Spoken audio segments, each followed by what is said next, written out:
So guys welcome back with ಅನ್ನೋದು videos ಏನು ಡೈಟ್ ವಿಷಯಕ್ಕೆ ಬರ್ತೀನಿ. ಬಿಗ್ ಬಾಸ್ ಅವ್ರ ಕಡೆಯಿಂದ ಒಂದು ಸಖತ್ತಾಗಿರೋ ಪ್ರೋಮೋ ಅಪ್ಡೇಟ್ ಮಾಡಿದ್ದಾರೆ. ಆ್ಯಂಡ್ ಇಲ್ಲಿ ಬೇರೆಯವರ ಮುಖವಾಡಗಳನ್ನ ಕಳಿಸಿದ್ದೀನಿ, ಅವ್ರು ಏನು ಅಂತ ನಾನು ಪ್ರೂವ್ ಮಾಡ್ತೀನಿ ಹಾಗೆ ಅಂತ ಎಲ್ಲ ಬಿಲ್ಡಪ್ ಕೊಡ್ತಿದ್ದಂಥ ವ್ಯಕ್ತಿಗಳ ಮುಖವಾಡ ಇವಾಗ ಕಳಿಸಿ ಬೀಳ್ತಾ ಇದೆ ಅಂತ ಹೇಳ್ಬೋದು.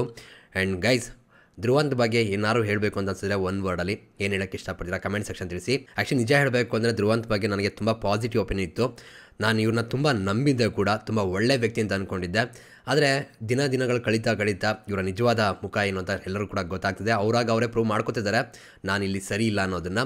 ಒಂದೇನು ಗೊತ್ತಾ ಗೈಸ್, ಇಷ್ಟು ದಿನ ಏನಿದ್ರು ಧ್ರುವಂತು ಮತ್ತು ಇವಾಗ ಏನಿದ್ದಾರೆ ಅದಕ್ಕೆ ತುಂಬ ಡಿಫ್ರೆನ್ಸ್ ಇದೆ. ಆ್ಯಂಡ್ ಇಲ್ಲಿ ಬಿಗ್ ಬಾಸ್ ಅವ್ರು ನಮಗೆ ಅವರು ಧ್ರುವಂತ್ ಅವ್ರನ್ನ ನಿಜವಾದ ಮುಖ ಏನಿತ್ತು ಅದನ್ನು ತೋರಿಸಿಲ್ಲ ಅಂತ ಅನ್ಸುತ್ತೆ. ಅಥವಾ ಮಲ್ಲಮ್ಮರ ಜೊತೆ ಏನಿದ್ರು ಅಲ್ಲಿ ಕಂಫರ್ಟಬಲ್ ಆಗಿ ಯಾರು ವಿಷಯಕ್ಕೂ ಹೋಗದಂತೆ ಅಲ್ಲಿ ಏನೇನೋ ಮಾತಾಡ್ಕೊಂಡು ಮಲ್ಲಮ್ಮನು ಅಷ್ಟು ರಿಯಾಕ್ಟ್ ಮಾಡ್ತಿರಲಿಲ್ಲ. ಸೊ ಆಗೇನೋ ನಡೀತಿತ್ತು ಅನ್ಸುತ್ತೆ. ಬಟ್ ಇವಾಗ ಎಲ್ಲರ ಜೊತೆ ಬೆರ್ತಿರೋದ್ರಿಂದ ತುಂಬ ವಿಷಯಗಳ ಬಗ್ಗೆ ಅವರು ಹೈಲೈಟ್ ಆಗ್ತಿರೋದ್ರಿಂದ ಎಲ್ಲ ವಿಷಯಗಳು ಕೂಡ ಇವಾಗ ಆಚೆ ಬರ್ತಾ ಇದೆ. ಆ್ಯಂಡ್ ಧ್ರುವಂತ್ ಇನ್ನು ಮುಂದೆ ಯಾವ ಥರ ಆಟ ಆಡ್ತಾರೆ ಕತೆಯಿಂದ ಕಾದು ನೋಡಬೇಕು. ಒಳ್ಳೆ ರೀತಿ ಆಟ ಆಡಿದ್ರೆ ಖಂಡಿತವಾಗ್ಲೂ ಜನಗಳು ಸಪೋರ್ಟ್ ಮಾಡ್ತಾರೆ. ಆದರೆ ಮಾತಾಡುವಂಥ ಮಾತುಗಳಲ್ಲಿ ಅರ್ಥ ಇಲ್ಲದಂತೆ ಮಾತಾಡಿದ್ರೆ ಯಾರು ಕೂಡ ಸಪೋರ್ಟ್ ಮಾಡೋಕ್ಕೆ ಬರಲ್ಲ. ಇದನ್ನು ಧ್ರುವಂತ್ ಬೇಗ ಅರ್ಥ ಮಾಡ್ಕೋಬೇಕಾಗುತ್ತೆ. ಜೊತೆಗೆ ಇವ್ರಿಗೆ ಕೆಲವು ವಿಷಯಗಳು ತುಂಬ ಸೀರಿಯಸ್ ಪ್ರಾಬ್ಲಮ್ ಇದೆ ಅಂತ ಅರ್ಥ ಆಗ್ತಿದೆ. ಇವ್ರಿಗೆ ಕೆಲವು ವ್ಯಕ್ತಿಗಳನ್ನ ಕಂಡ್ರೆ ಆಗಲ್ಲ, ಹೆಣ್ಣು ಮಕ್ಕಳಂದ್ರೆ ಕಂಡ್ರೆ ಆಗಲ್ಲ. ಯಾಕೆ ಏನು ಕತೆ ನನಗಂತೂ ಗೊತ್ತಿಲ್ಲ. ಇವರ ಪರ್ಸನಲ್ ಲೈಫಲ್ಲಿ ಏನಾಗಿದೆ ಏನು ಕತೆ ಅದ್ರ ಬಗ್ಗೆ ಐಡಿಯಾ ಇಲ್ಲ. ಅದ್ರದ್ದು ಎಫೆಕ್ಟ್ ಕೂಡ ಇಲ್ಲಿ ಕಾಣಿಸಿದೆ ಅಂತ ಅನಿಸಿದೆ ನನಗೆ.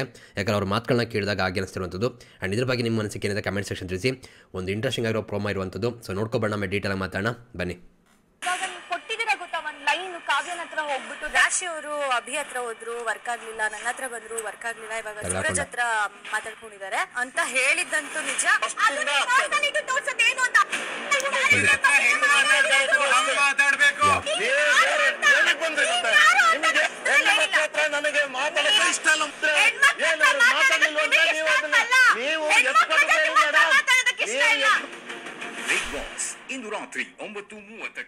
ಏನು ಹೇಳ್ತೀರಾ ಗೈಸ್ ಧ್ರುವಂತ್ ಬಗ್ಗೆ? ನಾನು ಹೇಳ್ತಿಲ್ವಾ, ಏನೋ ಪ್ರಾಬ್ಲಮ್ ಇದೆ ಅವ್ರಿಗೆ. ಅವ್ರು ಯಾವುದ್ರಲ್ಲಿ ಏನು ಯೋಚನೆ ಮಾಡ್ತಿದ್ದಾರೆ, ಏನು ಕತೆ ನನಗಂತೂ ಅರ್ಥ ಆಗ್ತಿಲ್ಲ ಯಾವ ವಿಷಯದ ಬಗ್ಗೆ ಯೋಚನೆ ಮಾಡ್ತಿದ್ದಾರೆ ಅಂತ. ಬಟ್ ಅದನ್ನೆಲ್ಲ ಕೂಡ ಇಲ್ಲಿ ತಿಳಿಸ್ಕೊಳ್ಳೋ ರೀತಿ ಕಾಣಿಸ್ತಿದೆ. ಆ್ಯಂಡ್ ಜೊತೆಗೆ ಅವರು ಒಂದು ವಿಷಯನ ನೋಡುವಂಥ ರೀತಿನೇ ತುಂಬ ತಪ್ಪಾಗಿದೆ ಅಂತಲೇ ಹೇಳ್ಬೋದು. ಆ್ಯಂಡ್ ಜಡ್ಜ್ ಮಾಡುವಂಥ ರೀತಿ ಕೂಡ ಅಷ್ಟೇ ತುಂಬ ರಾಂಗಾಗಿ ಜಡ್ಜ್ ಮಾಡ್ತಾರೆ. ಆ್ಯಂಡ್ ಅವ್ರು ಜಡ್ಜ್ ಮಾಡೋದು ಇದ್ರ ಜೊತೆಗೆ ಹೋಗ್ಬಿಟ್ಟು ಅವ್ರ ಹತ್ರ ಕ್ಲಾರಿಫಿಕೇಷನ್ ತೊಗೊಂಡು ಏನಾದ್ರು ಮಾತಾಡೋಕ್ಕೆ ಟ್ರೈ ಮಾಡ್ತಾರೆ, ಮಾತಾಡಲ್ಲ. ಅವ್ರು ಏನು ಅಂದ್ಕೊಂಡಿರ್ತಾರೆ ಅದೇ ಸತ್ಯ ಅಂತ ವಾದ ಮಾಡ್ತಾರೆ. ಅದ್ರ ಜೊತೆಗೆ ಅಲ್ಲಿರುವಂಥ ಸ್ಪರ್ಧಿಗಳು ಬಂದು ಎಕ್ಸ್ಪ್ಲೈನ್ ಮಾಡಿದ್ರು ಕೂಡ ಇವ್ರು ಅರ್ಥ ಮಾಡೋಕ್ಕಂತೂ ಟ್ರೈ ಮಾಡೋದಿಲ್ಲ.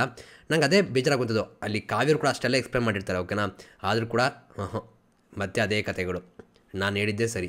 ಇದು ಆ್ಯಕ್ಚುಲಿ ಒಂದು ಸಲ 2 ಸಲ ಆಗಿಲ್ಲ. ಧನುಷ್ ಅವ್ರ ಜೊತೆ ವಾದ ಆಗಬೇಕು ಇದೇ ಕತೆ ಆಗಿತ್ತು, ಗಿಲ್ಲೋರ್ ಜೊತೆ ವಾದ ಆಗಲು ಇದೇ ಕತೆ, ಕಾವ್ಯರ ಜೊತೆ ಇದೇ ಕತೆ, ಬೇರೆ ಎಲ್ಲ ಸ್ಪರ್ಧಿಗಳ ಜೊತೆ ಇದೇ ಕತೆ ಆಗ್ತಿರುವಂಥದ್ದು ಇವ್ರದ್ದು. ಆ್ಯಂಡ್ ಇವಾಗ ಎಲ್ಲರೂ ಕೂಡ ಎಗ್ನೆಸ್ಟ್ ಹೋಗ್ತಾ ಇದ್ದಾರೆ ಬಿಕಾಸ್ ಇವ್ರು ಮಾತಾಡುವಂಥ ರೀತಿಗಳಲ್ಲಿ ತಪ್ಪಿದೆ ಅಂತ. ಆ್ಯಂಡ್ ಕೆಲವೊಬ್ಬ ವ್ಯಕ್ತಿಗಳ ಬಗ್ಗೆ ಇಲ್ಲಿ ಬೇರೆಯವರು ಎಷ್ಟೋ ಜನ ಮಾತಾಡ್ತಾರೆ, ಬರೀ ಇವರೊಬ್ಬರೇ ಹಿಂಗೆ ಮಾತಾಡ್ತಾರೆ ಅಂತಲೂ ಅಲ್ಲ. ಇಲ್ಲಿರುವಂಥ ಸ್ಪರ್ಧಿಗಳು ತುಂಬ ಜನ ಬೇರೆಯವ್ರ ಬಗ್ಗೆ ಅದು ಇದು ಅಂತ ಮಾತಾಡೋದು ನಾವು ಕೇಳಿದ್ದೀವಿ. ಬರೀ ಇವರೊಬ್ಬರೇ ತಪ್ಪು ಮಾಡಿದಂತ ಕೂಡ ಹೇಳೋಕ್ಕಾಗಲ್ಲ. ಬಟ್ ಏನಪ್ಪ ಅಂದರೆ ಯಾರು ಕ್ವಶನ್ ಮಾಡ್ತಿರ್ಬೇಕಾದ್ರೆ ಅದಕ್ಕೆ ರೈಟಾಗಿ ಉತ್ತರ ಕೊಡಬೇಕಾಗುತ್ತೆ. ನಾನು ಪ್ರೀವಿಯಸ್ ವಿಡಿಯೋ ಕೂಡ ಹೇಳಿದ್ದೆ, ಇವ್ರಿಗೆ ಯಾರಾದರೂ ವ್ಯಾಲಿಡ್ ಪಾಯಿಂಟ್ಗಳು ಇಟ್ಕೊಂಡು ಕ್ವಶನ್ ಮಾಡ್ರು ಅಂದರೆ ಇವ್ರ ಕಡೆಯಿಂದ ಉತ್ತರಗಳು ವ್ಯಾಲಿಡ್ ಪಾಯಿಂಟ್ ಇಟ್ಕೊಂಡು ಬರಲ್ಲ ಅಂತ. ಅದೇ ಆಗ್ತಿರುವಂಥದ್ದು. ಇಷ್ಟ ಬಂದಿದ್ದಂಗೆ ಮಾತಾಡ್ತಾರೆ, ನನ್ನಿಷ್ಟ ಅಂತ ಹೇಳ್ತಾರೆ. ಅದೇ ಬೇರೆಯವರು ನನ್ನಿಷ್ಟ ಅಂತ ಏನಾರು ಮಾಡಿದ್ರೆ ಅದಕ್ಕೆ ಬೇರೆ ಕತೆ ಆಡ್ತಾರೆ. ಏನು ಹೇಳ್ತಾರೆ ಗೈಸ್ ಇದಕ್ಕೆ? ಈಗ ಪ್ರಮೋ ನೋಡ್ತಾ ರಿಯಾಕ್ಷನ್ ಕೊಡ್ತಾ ಮಾತಾಡ್ತಗೋಣ ಬನ್ನಿ. ಸೊ ಇಲ್ಲಿ ಒಂದು ವಿಷಯ ಏನಪ್ಪ ಅಂದರೆ ಕಾವ್ಯವ್ರು ಆ್ಯಕ್ಚುಲಿ ಏನೋ ಹೇಳಿದ್ದಾರೆ ಯಾರಿಗೆ, ರಾಶಿಕ್ ಅವ್ರಿಗೆ.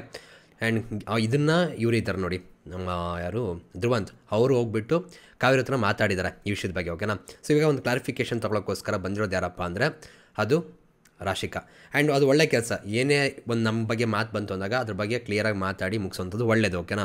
ಆ್ಯಂಡ್ ಅದನ್ನು ಕ್ಲಿಯರಾಗಿ ಏನಾರು ಇತ್ತು ಅಂದರೆ ನಂಗೆ ಅನಿಸ್ತು ಅಂತ ಕ್ಲಿಯರಾಗಿ ಯಾಕೆ ಅನಿಸ್ತು ಅಂತ ಕೂಡ ಕ್ಲಿಯರಾಗಿ ಹೇಳಿದ್ರೆ ಒಂದು ವ್ಯಾಲಿಡ್ ರೀಸನ್ ಅಂತ ಅನಿಸುತ್ತೆ. ಇಲ್ಲ ಅಂದರೆ ತಪ್ಪಾಗುತ್ತೆ. ಅಭಿ ಹತ್ರ ಹೋದ್ರು, ವರ್ಕ್ ಆಗ್ಲಿಲ್ಲ. ನನ್ನ ಹತ್ರ ಬಂದ್ರು, ವರ್ಕ್ ಆಗ್ಲಿಲ್ಲ. ಇವಾಗ ಸೂರಜ್ ಹತ್ರ ಮಾತಾಡ್ಕೊಂಡಿದ್ದಾರೆ ಅಂತ ಹೇಳಿದ್ದಂತೂ ನಿಜ. ಆ್ಯಂಡ್ ನನ್ನ ಪ್ರಕಾರ ಕಾವ್ಯ ಹೇಳ್ತಿರೋದು ಸತ್ಯ ಅಂತ ಅನ್ಸುತ್ತೆ. ಯಾಕಂದ್ರೆ ಕಾವ್ಯ ಸುಳ್ಳು ಹೇಳಲ್ಲ, ಜೊತೆಗೆ ಆನ್ ಪಾಯಿಂಟ್ ಮಾತಾಡ್ತಾರೆ.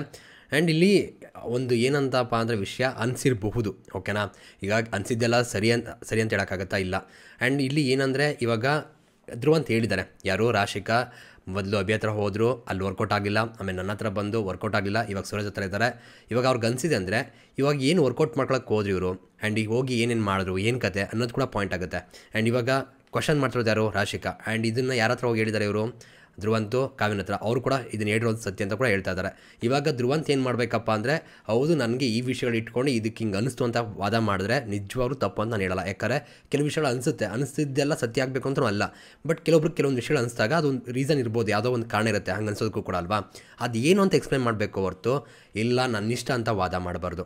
ಆ ವಾದನ ಮಾಡೋಂಥದ್ದು ಯಾರಪ್ಪ ಅಂದರೆ ಧ್ರುವಂತರು. ಓಕೆನಾ. ಆ್ಯಂಡ್ ಸತ್ಯ ಏನು ಗೊತ್ತಾ, ಇಲ್ಲಿ ಇನ್ನೊಬ್ರ ಬಗ್ಗೆ ನೀವು ಹಂಗೆ ಅಂದಾಗ ಇಲ್ಲಿ ರಾಶಿಕ್ ಅವ್ರ ಬಗ್ಗೆ ಅಲ್ಲಿ ಇರುವಂಥ ವ್ಯಕ್ತಿಗೆ ಏನಿಸುತ್ತೆ ಅಂದರೆ ಬೇರೆ ಥರ ಅನಿಸ್ತಾ ಇರುತ್ತೆ. ಸೊ ಈಗ ರಾಶಿಕ್ ಅವ್ರ ಬಗ್ಗೆ ಅಷ್ಟೊಂದು ಗೊತ್ತಿರಲ್ಲ ಅಂತ ಅನ್ಕೋಣ ಬೇರೆಯವ್ರಿಗೆ, ಅಥವಾ ನಿಮ್ಮನ್ನು ಹೇಳಿದ ಮಾತನ್ನ ನಿಮ್ಮನ್ನು ಟ್ರಸ್ಟ್ ಮಾಡೋಂಥ ವ್ಯಕ್ತಿಗಳು ಏನಿರ್ತಾರೆ, ಸೊ ಅವ್ರ ಜೊತೆ ನೀವು ಹೇಳ್ಕೊಂಡಾಗ ಆ ವ್ಯಕ್ತಿಗಳು ಇವಾಗ ರಾಶಿಕ್ ಅವ್ರನ್ನ ಜಡ್ಜ್ ಮಾಡೋ ರೀತಿಯೇ ಬೇರೆ ಆಗಿಬಿಡುತ್ತೆ. ಸೊ ಇವಳು ಎಲ್ಲನೂ ಕೂಡ ಪ್ರೀ ಪ್ಲ್ಯಾನ್ ಮಾಡ್ತಾಳೆ, ಇವ್ರದ್ದೇನೋ ಬೇರೆ ಸ್ಟ್ರಾಟಜಿ ಇದೆ, ಹಾಗೆ ಹೀಗೆ ಅನ್ನೋದೆಲ್ಲ ಬರುತ್ತೆ. ಬಟ್ ಏನು ಗೊತ್ತಾ ಗೈಸ್, ಇಲ್ಲಿ ಇನ್ನೊಂದು ವಿಷಯ ಏನಪ್ಪ ಅಂದರೆ, ರಾಶಿಕಾ ಮತ್ತು ಸೂರಜ್ ಮಾತಾಡ್ತಿರ್ಬೇಕು ಕೂಡ ಧ್ರುವಂತ್ ನಾನು ಇಷ್ಟಪಡ್ತಿದ್ದ ಅನ್ನೋ ರೀತಿಯೋ ಒಂದಿರುತ್ತೆ. ಸೊ ಅದೊಂದು ಯಾವುದೋ ಒಂದು ಲೈವ್ದು ವೀಡಿಯೋದ ಕ್ಲಿಪ್ ಯಾವುದೋ ನೋಡಿದ ನೆನಪು ನನಗೆ ಸಿಕ್ಕರೆ ನಾನು ಇನ್ನೊಂದು ಸಲ ಎಕ್ಸ್ಪ್ಲೈನ್ ಮಾಡ್ತೀನಿ. ಓಕೆನಾ. ಸೊ ಆ ರೀತಿ ನೋಡಿದಾಗ ಇವರು ಕೂಡ ಈ ರೀತಿ ಮಾತಾಡಿದ್ದಾರೆ. ಸೊ ಆದರೆ ಸತ್ಯನಾ? ಸೊ ಇದು ಕೂಡ ಮ್ಯಾಟ್ರ್ ಆಗುತ್ತೆ, ಬರೀ ಧ್ರುವಂತದ ತಪ್ಪು ಅನ್ನೋಕ್ಕಾಗಲ್ಲ. ಸೊ ಇಲ್ಲಿ ರಾಶಿಕರು ಕೂಡ ಯೋಚನೆ ಮಾಡಬೇಕಾಗುತ್ತೆ. ಅವರು ಕೂಡ ಈ ಥರ ಒಂದು ಸ್ಟೇಟ್ಮೆಂಟ್ ಕೊಟ್ಟಿದ್ರು, ಅದು ಕ್ಲಿಪ್ ಸಿಕ್ಕರೆ ನಾನು ಶೇರ್ ಮಾಡ್ತೀನಿ. ಓಕೆನಾ. ಸೊ ಯಾರು ಗೊತ್ತಿರೋದು ಅಂದರೆ ನನ್ನ ಇನ್ಸ್ಟಾಗ್ರಾಮ್ ಡಿಮ್ಯಾಂಡ್ ಮಾಡಿ, ಸಿಕ್ತು ಅಂದರೆ ಡಿ ಎಮ್ ಮಾಡಿ. ಓಕೆನಾ. ಏನಪ್ಪ ಅಂದರೆ ರಾಶಿಕ್ ಅವರು ಕೂಡ ನನಗೆ ಧ್ರುವಂತ್ಗೆ ನನ್ನ ಕಂಡ್ರೆ ಇಷ್ಟ ಆಯ್ತು ಅನ್ನೋ ರೀತಿಯೋ ಮಾತಾಡಿರ್ತಾರೆ.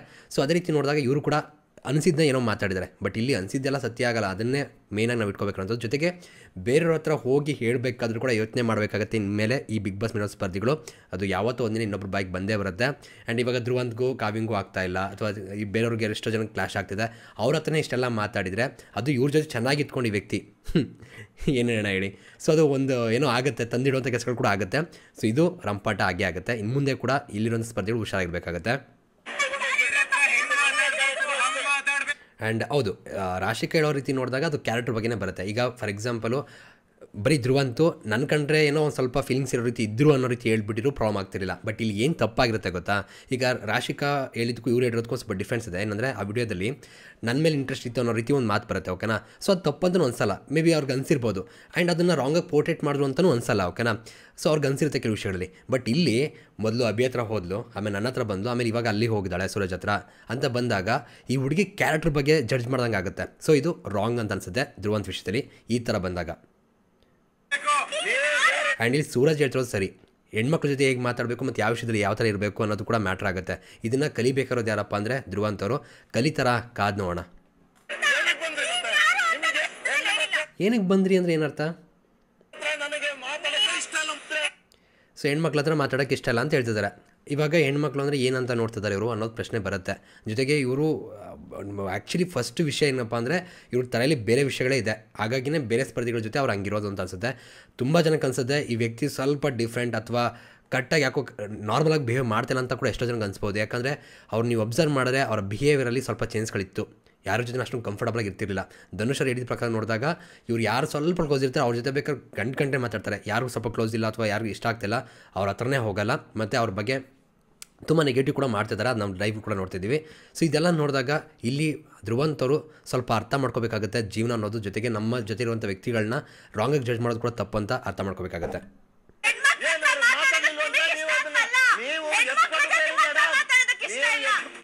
ಸೂಪರ್ ಪಾಯಿಂಟ್ ಅಂತ ಅನ್ಸುತ್ತೆ. ಯಾಕಂದರೆ ಈ ಥರ ಆಡಿದ್ರೆ ಯಾರಿಗೆ ತಾನೇ ಇಷ್ಟ ಆಗುತ್ತೆ? ಇವಾಗ ಅರ್ಥ ಮಾಡ್ಕೊಳ್ಳಿ, ಇವಾಗ ಅವರು ಎಷ್ಟು ಮಟ್ಟಿಗೆ ಹೇಳ್ತಾ ಇದ್ದಾರೆ ನನಗೆ ಹೆಣ್ಮಕ್ಳ ಜೊತೆ ಮಾತಾಡೋಕ್ಕೆ ಇಷ್ಟ ಇಲ್ಲ ಅಂದರೆ, ನಿಮ್ಗೆ ಇಷ್ಟ ಇಲ್ಲ ಅಂದಾಗ ಏನಾಗುತ್ತೆ, ನೀವು ತುಂಬ ವಿಷಯಗಳನ್ನ ಅವ್ರ ಬಗ್ಗೆ ನೆಗೆಟಿವ್ ಮಾಡ್ತೀರಾ. ಅದೇ ಆಗುವಂಥ ಸತ್ಯ, ಅದೇ ಸತ್ಯ. ಸೊ ಅವ್ರ ಬಗ್ಗೆ ಯಾರಿಗಾರೋ ಬಗ್ಗೆ ನಮ್ಗೆ ಪಾಸಿಟಿವ್ ಒಪಿನಿಯನ್ ಇತ್ತು ಅಂದರೆ, ಇಷ್ಟ ಆಯಿತು ಅಂದರೆ ಎಲ್ಲ ವಿಷಯಗಳು ಕೂಡ ಸ್ಮೂತಾಗಿ ಹೋಗುತ್ತೆ. ಓಕೆನಾ. ಬಟ್ ನಿಮ್ಗೆ ಫಸ್ಟೇ ಹೆಣ್ಣು ಮಕ್ಕಳು ಅಂದರೆ ಆಗಿ ಬರಲ್ಲ ಅನ್ನೋ ರೀತಿ ನೀವು ಥಾಟಲ್ಲಿ ಇಟ್ಕೊಂಡಿದ್ರೆ, ಅಥವಾ ನೀವು ಆ ಥರ ನೋಡ್ತಾ ಇದ್ದರೆ ಹೆಣ್ಮಕ್ಳು ಮಾಡುವಂಥ ಕೆಲಸಗಳಲ್ಲಿ ನಿಮಗೆ ಬೇರೆ ಥರನೇ ಕಾಣಿಸ್ತಾ ಇರುತ್ತೆ. ಸೊ ಆಗ ನೀವು ಅವ್ರನ್ನ ರಾಂಗಾಗಿ ಜಡ್ಜ್ ಮಾಡೋದು ಕೂಡ ನಡೀತಾ ಇರುತ್ತೆ. ಸೊ ಇದೆಲ್ಲವೂ ಕೂಡ ಕಂಪ್ಲೀಟ್ಲಿ ರಾಂಗ್ ಇದೆ. ಆ್ಯಂಡ್ ಇನ್ನೊಂದು ಏನಪ್ಪ ಅಂದರೆ, ನೀವು ಅಬ್ಸರ್ವ್ ಮಾಡಿದ್ರೆ ಒಂದು ಹೆಣ್ಣು ಒಂದು ಹುಡುಗನ ಜೊತೆ ಕೂತ್ಕೊಂಡು ಅಷ್ಟೆಲ್ಲ ಚೆನ್ನಾಗಿ ಕಂಫರ್ಟಬಲಾಗಿ ಇರ್ತಾಳೆ ಅಂದರೆ ಆ ಟ್ರಸ್ಟ್ನ ಇಟ್ಕೊಂಡಿರ್ತಾನೆ, ಆ ಹುಡುಗ ಆ ಟ್ರಸ್ಟ್ನ ಪಡ್ಕೊಂಡಿರ್ತಾನೆ ಅಂತ ಕೂಡ ಹೇಳ್ಬೋದು. ಆ್ಯಂಡ್ ಇಲ್ಲಿ ಧ್ರುವಂತ್ ಜೊತೆ ನೀವು ಅಬ್ಸರ್ವ್ ಮಾಡಿದ್ರೆ ಬೇರೆಯವ್ರು ಕೂಡ ಇದ್ದರು. ಆ್ಯಂಡ್ ಅವ್ರಿಗೆ ಇವಾಗ ಅಸಹ್ಯ ಆಗುತ್ತೆ. ಯಾಕಂದರೆ ಧ್ರುವಂತ್ ಈ ಥರ ಮಾತಾಡ್ತಿದ್ದಾರೆ. ಆ್ಯಂಡ್ ಅವರು ಇಷ್ಟು ದಿನ ಇದ್ದಿದ್ದಾಗ ನಾಟಕನ ಚೆನ್ನಾಗಿ ಅವ್ರ ಜೊತೆ ಎಲ್ಲ ರಾಶಿಕ್ ಅವ್ರ ಜೊತೆ ಆಗ್ಬೋದು, ರಿಷ್ ಅವ್ರ ಜೊತೆ ಆಗ್ಬೋದು, ಎಷ್ಟೆಲ್ಲ ಇದ್ದರು. ಸೊ ಇವಾಗ ಹೇಳಿ ಗೈಸ್, ಇವರು ಬೇರೆಯವ್ರಿಗೆ ಫೇಕು, ನಾಟಕ ಹಾಳು ಮೂಳು ಅಂತಾರಲ್ವಾ, ಇವ್ರು ಏನಾಗಿದ್ದಾರ? ಇವರೇ ಸರಿ ಇಲ್ಲ, ಇನ್ನೊಬ್ರ ಬಗ್ಗೆ ಮಾತಾಡ್ತಾರೆ. ಏನು ಹೇಳ್ತೀರಿ ಇದಕ್ಕೆ?